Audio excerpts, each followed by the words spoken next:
चला तर मित्रांनो, आपण आलोय आपल्या सिरीजमध्ये आणि सगळ्यात मागणी असलेला टॉपिक जे विद्यार्थी मित्रांनी मला कमेंट्स केली की सर तुम्ही भागाकाराचा टॉपिक घ्या आणि नेक्स्ट आपला सिरीजमधील टॉपिक तर तोच होता की भागाकार. भागाकार हा भरपूर लोकांना जमत नाही मित्रांनो. चांगले दोन दोन लेकराचे बाप आहे अशा लोकांना सुद्धा भागाकार जमत नाही. तर भागाकाराची एकदम सोपी टेक्निक, एकदम सोप्या भाषेत प्रत्येक विद्यार्थ्याला जमेल अशा भाषेत मी तुम्हाला भागाकार शिकवणार आहे. तर भागाकाराचे काही नियम आहे मित्रांनो, तेवढे फक्त लक्ष द्या. ते नियम जर तुम्हाला समजले तर मला तुम्हाला हा भागाकार शिकवणं तेवढं सोपं जाईल आणि तुम्हाला इथं शिकण्यासाठी तेवढं सोपं जाईल. बघा, भागाकाराचा पहिला नियम आहे की आपली जी बेरीज आहे, वजाबाकी आहे, गुणाकार आहे, हे आपण नेहमी उजव्या बाजूने करतो. पण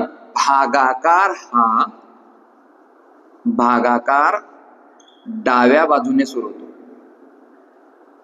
भागाकार हा डाव्या बाजूने सुरू होतो. सगळ्यात महत्वाचा पाठ की समजा भागाकारात मी असं लिहिलं 323 भागेला 11, तर भागाकाराची सुरुवात ही या तीनाकडून नव्हता, ह्या तीनाकडून. समजतंय? म्हणजेच आपण इकडनं भागाकार न करता इकडे करणार. समजतंय? म्हणजेच उजव्या साईडने भागाकार, ही आपली उजवी बाजू आणि ही असेल आपली डावी बाजू. बघा लिहिलं काय, भागाकार डाव्या बाजूने सुरू होतो, म्हणजेच या तीनापासून सुरुवात होईल. समजलं? दुसरं बघा, दुसरा नियम आहे भागाकाराचा की भागाकार करताना भागाकारात एक म्हणजे सिंगल संख्येला भाग द्यावा. भागाकारात एक संख्येला भागाकाराला भाग द्यायचा आहे. ते कसं, ते जेव्हा मी तुम्हाला गणित सांगेल तेव्हा तुम्हाला समजेल की एक संख्या काय असते. तर बघा, दोन नियम मी तुम्हाला सांगितलेले की भागाकाराची सुरुवात ही डाव्या बाजूने होईल आणि भागाकारात एक संख्येला तुम्हाला भाग द्यायचा आहे. सिंगल भागाकार कितीही मोठा असो, 3 अंकी असो, 4 अंकी असो, 5 अंकी असो, पण भाग देताना नेहमी आपण काय करणार आहे, एक सिंगल संख्येला भाग देणार आहे. तर दोन नियम तुम्ही व्यवस्थित प्रकारे लिहून घ्या आणि तुम्ही व्हिडिओ पॉज करून सुद्धा तो लिहू शकतो, त्यामुळे मी पुसतोय. तर बघा, भागाकाराची सुरुवात डाव्या बाजूने होईल आणि एक संख्येला आपल्याला भाग द्यायचा. मी एकदम लहान मुलांसारखं तुम्हाला शिकवणार आहे. दुसरी तिसरीच्या मुलांना जसा भागाकार शिकवला जातो तसंच. पण आता मी तुम्हाला असा भागाकार नाही शिकवणार, कारण हा भागाकाराला आपल्याला तेवढा टाइम नाही आहे. आपल्याला रिक्वायरमेंट आहे स्पीडची, मग त्यामुळे आपण स्पीडली भागाकार शिकणार आहे. तर बघा, 246 भागेला 2 ही जी रेष मी मारली आहे ही भागाकाराची रेष आहे आणि त्याच्यात आपल्याला भागाकार करायचा आहे. तर गणिताचा अर्थ आपल्याला समजला तर गणित आपल्याला समजेल. 246 भागेला 2 या गणिताचं मिनिंग असं आहे की 246 चे आपल्याला 2 तुकडे करायचे. किती तुकडे करायचे? 2. तर सुरुवात करत असताना पहिला नियम आपला डाव्या बाजूने सुरुवात होईल. तर ह्या दोनाच्या पाड्यात हा 2 कितव्या क्रमांकावर येतो? दोनाच्या पाड्यात हा 2 कितव्या क्रमांकावर येतो ते आपल्याला लिहायचं आहे. बे दोनाच्या पाड्यात 2 पहिल्या क्रमांकावर येतो. सिंगल आकडा. मी डायरेक्ट 24 ला भाग दिला का? नाही. डायरेक्ट 246 ला भाग दिला का? नाही. तर आपण सुरुवात केली सिंगल आकड्याने, एक आकड्याने. आपला नियम क्रमांक 2, भागाकार करत असताना एक संख्येला भाग द्यायचा. बे. त्याच्यानंतर पुढचा आकडा आहे आपला 4. बे दुने 4. दोनाच्या पाड्यात 4 हा दुसऱ्या क्रमांकावर येतो म्हणून 4 खोडला आणि त्याच्या जागेवर लिहिला 2. त्यानंतर दोनाच्या पाड्यात 6 किती नंबरवर येतो? बे त्रिक 6. सिंपल झालं. या गणिताचं उत्तर आलं 123. हा आहे आपला सोपा आणि साधा भागाकार. हे एवढं लोकांना जमत नाही मित्रांनो. तर कशामुळे की त्यांच्या बेसिक प्रक्रिया पक्क्या नाहीये. बेसिक प्रक्रिया काय म्हणते की डाव्या बाजूने सुरुवात करा आणि सिंगल आकड्यांना भाग द्या. बघा, हे गणित तुम्हाला सांगितलंय. दुसरं गणित पहा. मी घेतलं 345 भागेला 3. 345 भागेला 3. सिंपल गणित घेतोय मित्रांनो. 3च्या पाड्यात 3. सुरुवात करताना 5ने सुरुवात करायची का 3ने? 3ने.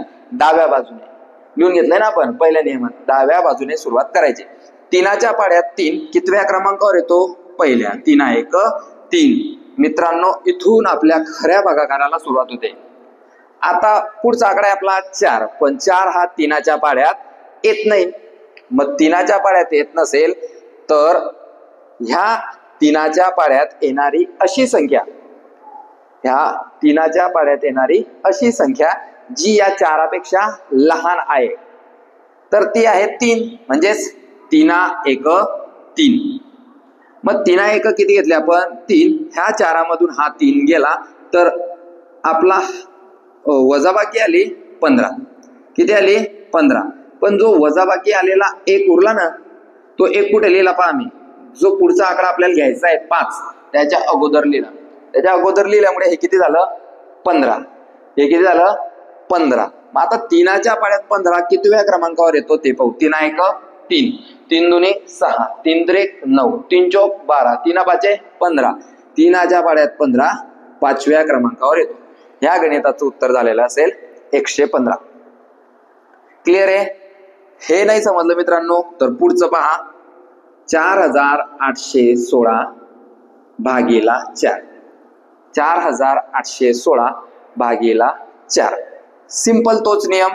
डाव्या बाजूने सुरुवात होईल आणि एक एक आकड्याला भाग देऊ. सुरुवातीचा आकडा किती आहे? 4. 4च्या पाड्यात 4. 4 1 4. 4च्या पाड्यात 8. 4 2 8. सिंगल आकड्याला भाग देतोय. 3 नंबरचा आकडा आपला 1. जर 4च्या पाड्यात 1 येत नसेल, 4च्या पाड्यात 1 येईल का? नाही. 4चा पाडा सुरुवातच 4ने होते तर 1 येणार नाही. पुढे येणारी संख्या या संख्येपेक्षा जर लहान असेल, ती त्याच्या पाड्यात येऊच शकत नसेल, तर तिच्या जागी काय द्यायचा? 0. काय द्यायचा त्याच्या जागी? 0. आणि ही संख्या या पुढील संख्येमध्ये मिक्सचर होऊन 2 अंकी होईल आणि मग आपल्याला त्या 2 अंकी संख्येला भाग द्यायचा आहे. कसा? 4च्या पाड्यात 16 किती नंबरवर येतो? 4 चौक 16. बघा किती सोपा भागाकार आहे आणि लोकांनी त्याला किती कठीण करून ठेवलाय. तेवढ्याच सोप्या पद्धतीनं मी तुम्हाला शिकवतोय, तेवढ्याच सोप्या पद्धतीनं माझ्याही विद्यार्थ्यांना मी शिकवतो आणि सगळ्यांनाच हा भागाकार आला पाहिजे. सगळ्यांनाच हा भागाकार आला पाहिजे असा माझा हट्ट असेल. बघा तुम्हाला अजून काही गणित दाखवतो. मी पुढचं गणित घेतोय 216 भागीला 6. 216 भागीला 6. सगळ्यात पहिले गणिताचं मिनिंग काय, गणिताचा अर्थ काय ते समजून घ्या. आपल्याकडे 216 रुपये आहे आणि ते 6 लोकांना वाटप करायचे, किंवा 216 रुपयाचे आपल्याला 6 तुकडे करायचे. नियम तोच. डाव्या बाजूने सुरुवात होईल आणि सिंगल आकड्याने आपण भागाकार करू. 6च्या पाड्यात 2 येतो का? नाही, येऊ शकत नाही. 6च्या पाड्यात 2 येत नाही, म्हणून 2च्या वरती येईल 0. ह्या 2चा भाग गेलेला नाही म्हणून हा मिक्सचर होईल. टोटल झाली 21. आता ह्या 21ला भाग द्यायचा आहे, तर 21 हा 6च्या पाड्यात येत नाही. मग 21 हा 6च्या पाड्यात येत नाही, पण या 6च्या पाड्यात अशी संख्या येते जी 21 पेक्षा लहान आहे. 6 1 6. 6 2 12. 6 3 18. इथे आपण 18 घेऊ शकतो. सर 24 का घेत नाही आपण? 24 याच्यासाठी घेत नाही मित्र आपण की 21 मधून 24 मायनस होणार नाही, म्हणून आपण 24 घेत नाही. ह्या 21 पेक्षा लहान संख्या जी 6च्या पाड्यात येत असेल ती आपण घेणार आहे. तर 6च्या पाड्यात 18 किती नंबरवर येतो? 6 3 18. तो 18 तुम्हाला आता तो इमॅजिनेशन मध्ये दिसला पाहिजे. नाही दिसला तरी इथं लिहा. 21 मधून 18 गेले, उरले 3. ते 3 कुठे लिहायचे पहा. ते 3 त्या नेक्स्ट आकड्याच्या अगोदर आपल्याला लिहायचे आणि तो आता मला दिसतोय 36. तुम्हाला दिसतोय का पहा? 36 दिसतोय. 36 हा 6च्या पाड्यात येतो का? तर येतो. 6 6 36. मित्रांनो 0 हा जर अंकाच्या अगोदर आला तर त्याला काहीच अर्थ नसतो, म्हणून ह्या गणिताचं उत्तर आहे 36. किती? 36. नेक्स्ट पुढचं गणित आपण पाहणार आहे 2555 भागिले 5. 2555 भागिले 5. 5च्या पाड्यात 2 येत नाही, 0 मिक्सचर झाला. 5च्या पाड्यात 25. 5 5 25. 5 1 5. 5 1 5. उत्तर आलं आपलं 511. हा शून्य काहीच कामाचा नाही, आपण एक प्रॅक्टिस म्हणून या शून्याचा वापर करतोय, बाकी काहीच नाही. प्रत्येक आकड्याच्या वरती एक आकडा भागाकारात येतो. आता बघा मित्रांनो, ह्या भागाकारामध्ये आपल्याला वजाबाकी ही तेवढीच महत्वाची आहे.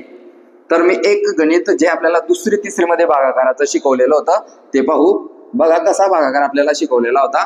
तर आपल्याला शिकवलेला होता 122 भागेला 2.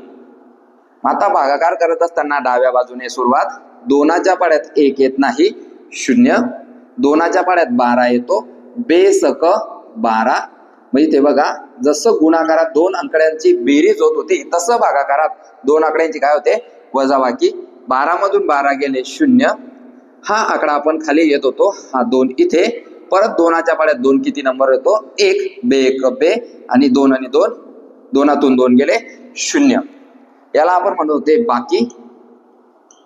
हा आला आपला भागाकार. ओके, आणि हे 122 चे 2 तुकडे, म्हणजे या गणिताचं उत्तर आलं 61. इतक्या सोप्या पद्धतीने आपण भागाकार घेतोय. शेवटचं गणित मी तुम्हाला सांगतोय मित्रांनो, आडव्या पद्धतीमध्ये. आपण आडव्या पद्धतीने सोडवणार आहे, कारण स्पर्धा परीक्षेमध्ये महत्वाची गोष्ट आहे वेळ. तर वेळ घेत असताना आपण घेणार आहे, चेक करा, 288 भागेला 12. सर अगोदर तुम्ही सिंगल आकडा घेतला होता, आता डबल घेतला. मित्रांनो, डबल घ्या, ट्रिपल घ्या, 4 अंकी घ्या. भागाकाराची सुरुवात ही सिंगल आकड्यापासूनच होईल. 2 नंबरचा नियम लक्षात ठेवायचा की भागाकार करत असताना एक एक संख्येला भाग द्यायचा आहे, एक एक. मग 12च्या पाड्यात 2 येतो का रे? नाही, तो मिक्सचर झाला 28. 12 1 12, 12 दुनी 24, 24 चालेल, चालतोय. 28 पेक्षा लहान संख्या 24, 12 दुनी 24. या 28 मधून हे 24 गेले, उरले 4. तो पुढच्या आकड्यामध्ये मिक्स झाला आणि तो झाला 48. 12च्या पाड्यात 48 येतो का रे? येतो. 12 चोक 48. या शून्याला काहीच महत्व नाही मित्रांनो, आपण तो प्रॅक्टिस साठी घेतोय. उत्तराला आपलं 24. उत्तराला आपलं 24. नेक्स्ट एक शेवटचं गणित तुमच्यासाठी घेतोय, ते बघू आणि आजचं लेक्चर आपलं क्लोज करू. बघा, तुम्हाला गणित आलेलं आहे 3005 30,045 30,045 भागेले 15. 30,045 भागेले 15. सेम 30,045 चे आपल्याला 15 तुकडे करायचे. 15च्या पाड्यात 3 येत नाही, म्हणून 0. मिक्सचर झाला 30, 15 दुनी 30. पुढचा आकडा आहे आपला 0. 15च्या पाड्यात 0 येत नाही, म्हणून 0. परत हा आकडा पुढच्या आकड्यामध्ये मिक्स झाला, त्याच्यात 0 0 0 4 झाला. 15च्या पाड्यात 0 4 येत नाही, म्हणून या 4च्या डोक्यावर पण आला 0. आता 3 अंकी संख्या मिक्स झाली, उत्तर आलं 45. तर आता 15च्या पाड्यात 45 येतो, 15 त्रिक 45. हा शून्य काहीच कामाचा नाही, याचं उत्तर असेल 2003. इथे आपण थांबतोय. बघा, तुम्हाला जर वाटलं तर